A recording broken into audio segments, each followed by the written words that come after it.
Did you know that your brain has limited working memory capacity? That's why long to-do lists can actually impair your decision-making.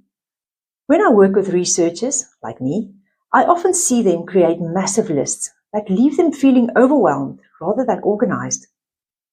Cognitive load theory explains why this happens.